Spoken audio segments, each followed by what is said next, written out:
Hi, everyone. Welcome back to another episode of NTI PodTalk.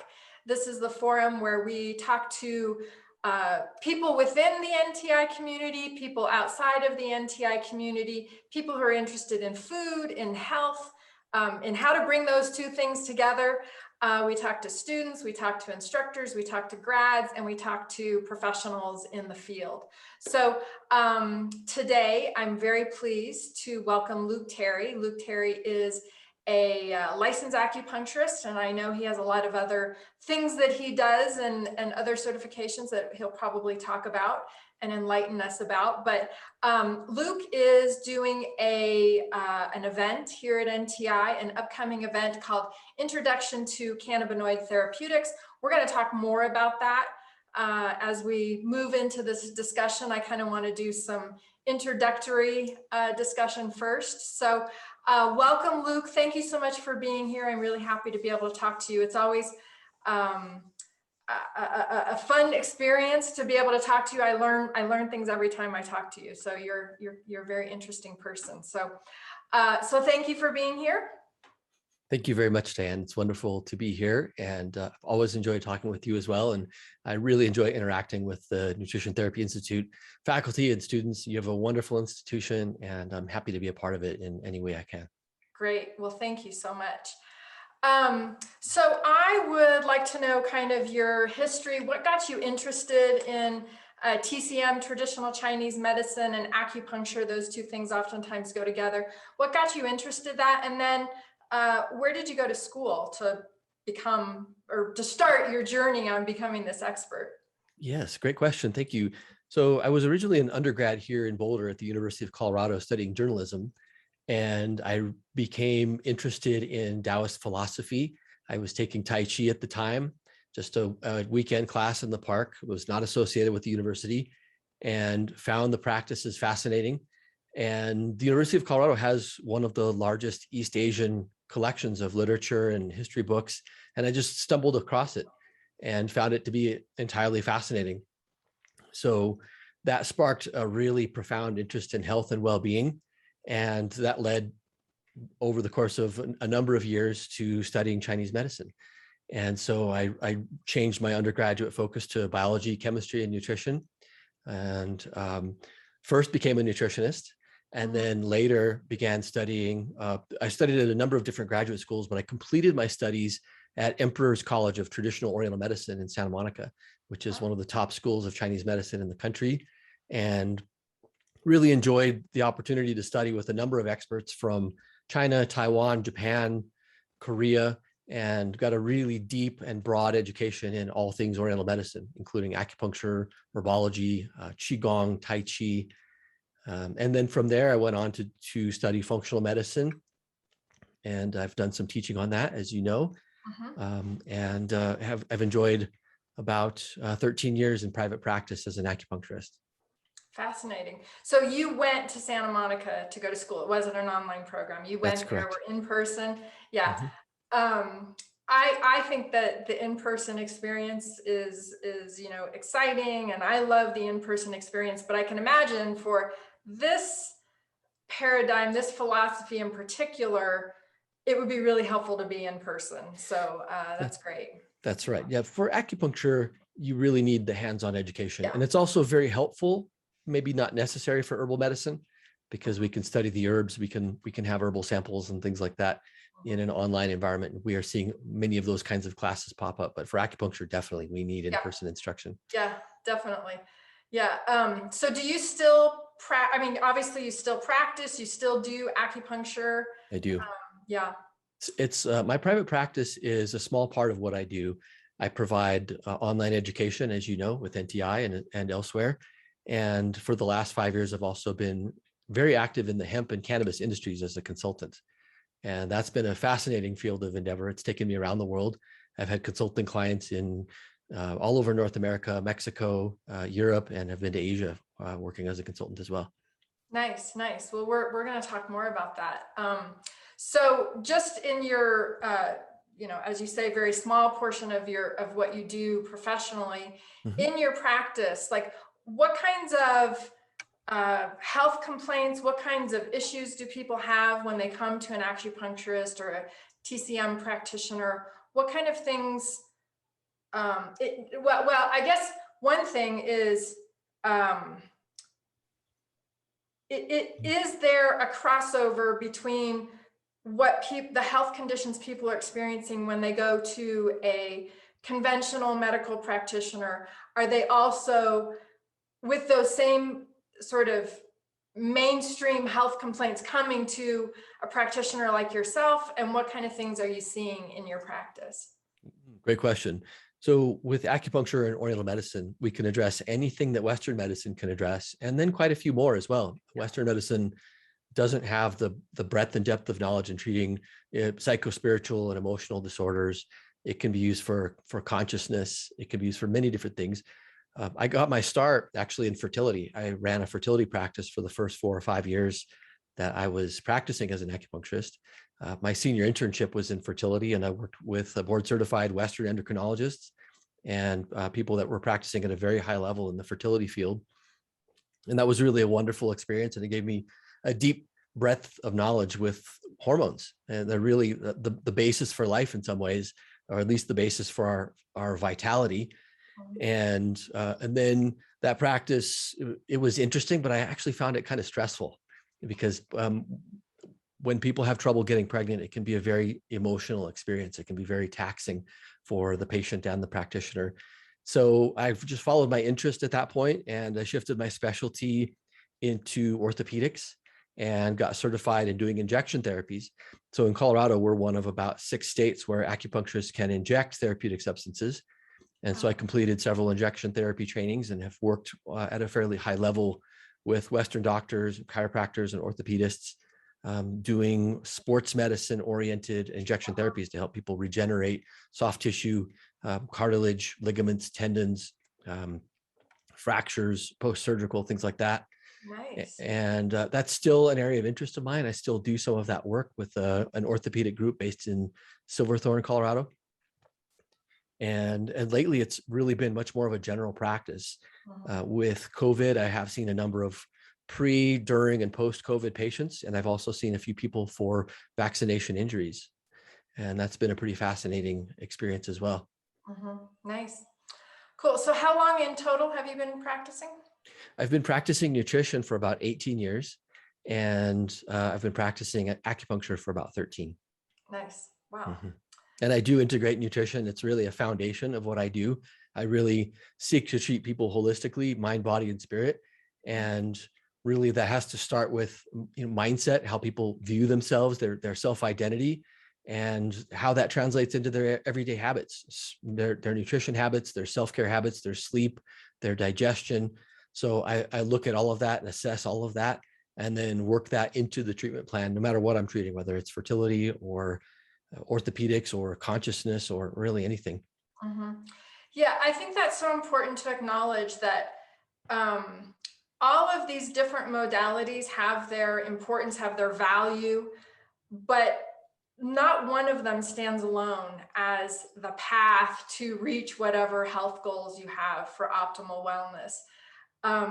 And you really, but they also, you really can't think about them as isolated modalities. They are so integrated, and that's where this whole holistic approach comes from, is that food is important, nutrition is important, yes, but also your mental state, your mind, your mind state, all of those things matter and are integrated. And it's so important to recognize that when you're working with your clients. And be able to, talk about that, have them recognize that. So I love that you have embodied that holistic approach throughout your practice. Thank you. And I love that word. Embodiment is the perfect word to describe what we do. It's the most important aspect of being a healthy person, is really being able to understand the sensations and signals we're receiving from our physical body, understand the meaning behind those signals, and then be able to translate into an effective treatment protocol. And that often is a major life shift for people. It's when people start to really embody their beliefs and their values, we can really make significant changes in people's lives for the better. Yeah, absolutely. Fully on board with that. All right. Well, I do want to talk a little bit or move into a discussion of your presentation that you're going to be doing here at NTI, Introduction to Cannabinoid Therapeutics. I'd like to talk about what is going to be included in that presentation, and then kind of, your whole understanding and work in the field. As you said, last 5 or 8 years, I think you said you've been working in the field of cannabis and other cannabinoid therapeutics. So I'd love to hear more about that and hear what the therapeutics are applicable for, and specifically kind of a general outline of what you're going to be covering in the presentation that you do for us. Absolutely. Great question, Diane. There's a lot to unpack there. So Yes. it might be helpful to start at the beginning, as we do in these discussions. Yeah. So for me, one of the most significant experiences I had as a young person, as an undergraduate, was my first experience with cannabis. And I think I was a sophomore in college, and it opened up a profound mind state. It brought joy and levity to a time in my life when I was kind of a confused person. I didn't really have a path in life at that time. And the experience of using cannabis at that time, it was an opening of possibility. I think what it showed me at that time was that if this plant could change my mind state and my experience of my body and my experience of reality, if it could change my experience this much, then what could other plants do? So it opened my mind to this question of possibility of the strength and power of plant medicine to benefit people, to benefit our health. And so, it was a brief experiment, and for a long time, I was not really a big advocate of cannabis because I'm a very sensitive person. I tend to strongly experience the effect of most plants. I'm a fairly embodied person and have been for most of my life. And so after that initial experience, I had kind of set it aside. I went down the road of Chinese medicine, herbal medicine, acupuncture, and all those things, and developed a really deep knowledge there and practiced that for a long time. And in 2009, I started teaching in that field. I started in a small school called the Just for Health School of Healing Arts. It was in Inglewood at the time, and I became an instructor there. Later, I was the lead instructor, and then later managed that program for a short period of time. And in the process, I got to know some people that were really passionate about cannabis medicine.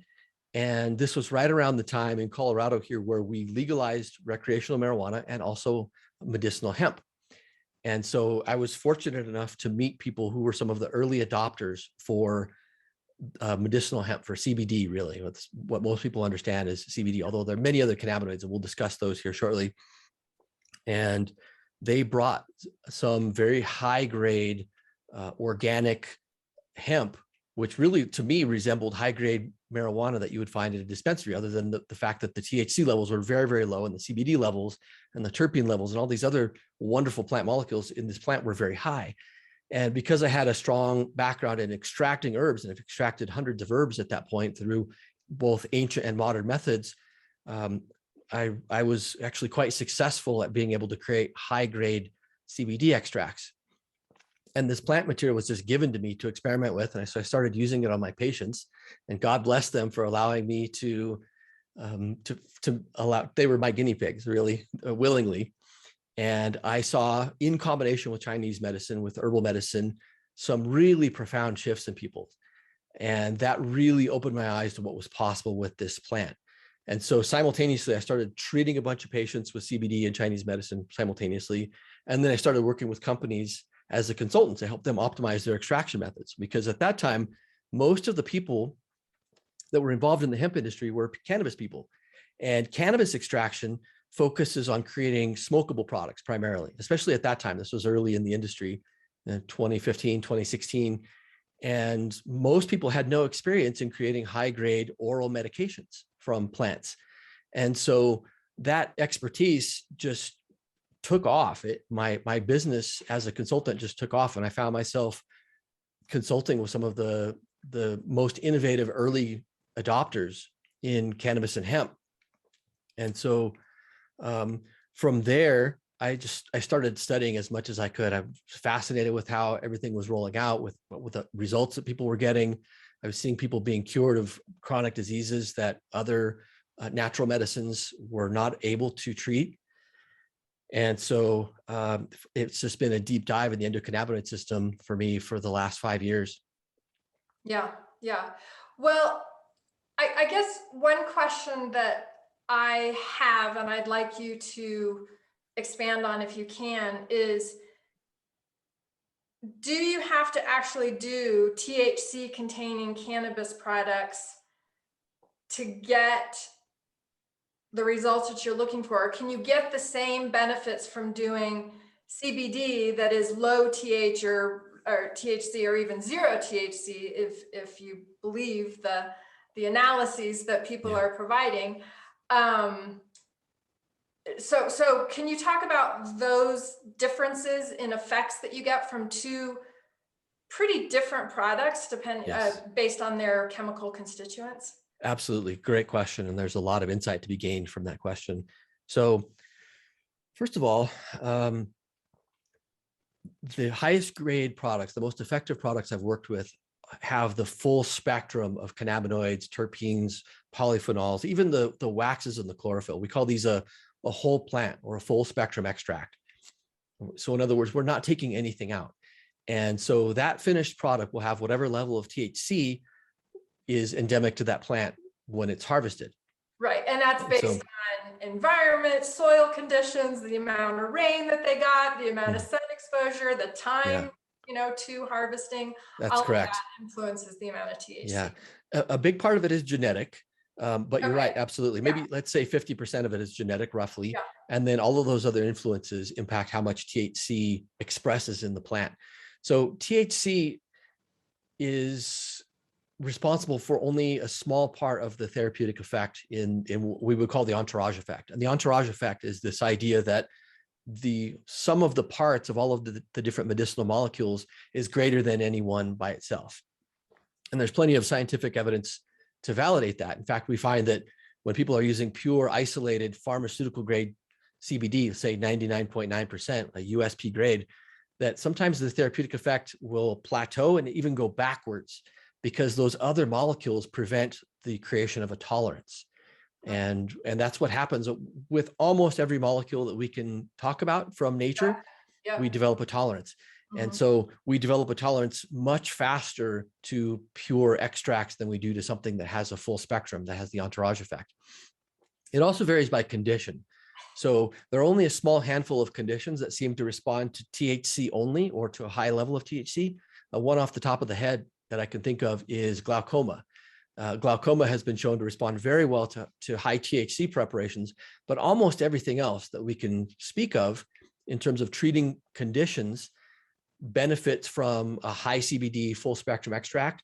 And then we can get into, there's many other cannabinoids and many other different versions. For example, both THC and CBD exist in what's called an acid form. We can think of it as the raw form. And that raw form of both THC and CBD seems to interact more strongly with the serotonin receptors. So we see a better impact on these kind of raw, unheated preparations for things like anxiety and depression. Whereas the heated form, it drives off this CO2 molecule. So we go from a CBD acid form to the active form. The same with THC. When that happens, it changes the molecule slightly and it interacts less strongly with the serotonin receptor and more strongly with some of the other receptors. And we get a better benefit that way. So long story short is it kind of depends on what we're treating. But in general, we see the best results really verified by the scientific literature in many, many ways with these full spectrum whole plant extracts. Nice. Well, that's very interesting, fascinating. I am pleased to hear that there's so much science behind this work. I think early on, there wasn't a lot of research because you couldn't do a lot of research. There's probably some legislative restrictions that prevented the ability to do research. And now that the research exists, I'm very happy to hear that, because, we are a science-based program. We always try to back up everything we say or everything we talk about with the findings in the literature. And so I appreciate that you have all that knowledge and that information. And I'm sure you're going to be sharing much more of that in the event. Obviously, we don't want to cover everything here, because that's right. We have the event coming up. So, if this is a subject that is of interest to you, if you've ever wanted to learn more about these cannabinoid products, please register for the event, and you can learn more about it. So for those who are watching this as a video, I think they might be interested to find out what's going on behind you. You have a lot of interesting things going on behind you. So it very much draws the eye. So do you want to talk about what's going on behind you here? Sure. So this is my extraction lab. This is where I do a lot of bench testing and prototyping for my work as a hemp and cannabis consultant.